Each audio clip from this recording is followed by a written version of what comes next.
एक बार एक गांव था जिसमें 100 लोग रहते थे। अब उन 100 लोगों की जिंदगी एक ही जैसी थी, मतलब वो काम अलग अलग करते थे, लेकिन जब सूर्य उदय होता था तो वो उठते थे और सूर्य अस्त होता था तो सब सो जाते थे। ऐसा इसलिए होता था क्योंकि वहां लाइट नहीं थी। अब एक दिन वहां पे एक बंदा शहर गया। शहर जाके उसने बहुत सारी चीजें देखी और बहुत सारी चीजों में से उसने एक लैंप चूज किया और वो लैंप लेके अपने गांव में आ गया। अब 99 घर तो ऐसे थे जहां पर लैंप नहीं था और जहां पे सूर्य अस्त होने के बाद कोई काम नहीं होता था क्योंकि लाइट नहीं थी। लेकिन एक घर ऐसा था जिसमें हमेशा लाइट रहती थी, अंधेरा होने के बाद भी।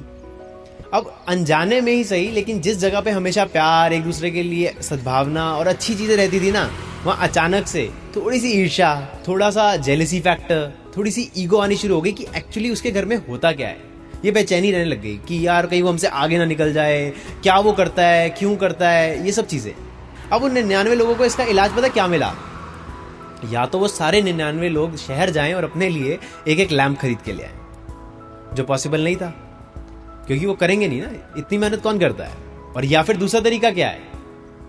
बिल्कुल सही, वो एक का लैंप तोड़ देंगे जो लेकर आया है, ताकि हिसाब बराबर रहे। और लोग भी दुनिया में यही करते हैं। देखो, लोग हो या सर्कमस्टांसेस हो, जब हम ऊंचा उड़ने की या आगे बढ़ने की कोशिश को इम्प्लीमेंट कर देते हैं ना, सोचने के बाद को इम्प्लीमेंट कर देते हैं, तो लोग आपको पीछे खींचते, क्योंकि आपसे आगे बढ़ना फिर मुश्किल हो जाता है। तो इसलिए जब भी आगे बढ़ना है तो बढ़ जाओ, किसी की बात मत सुनो। अगर वो तुम्हें नीचे दिखाता है, कोई साथ देता है तो देने दो। मैं इसलिए एक बात कहता हूं कि पर फैलाए थे उड़ने के लिए तो उड़ो ना। फड़फड़ाहट का शोर तो हर गली है।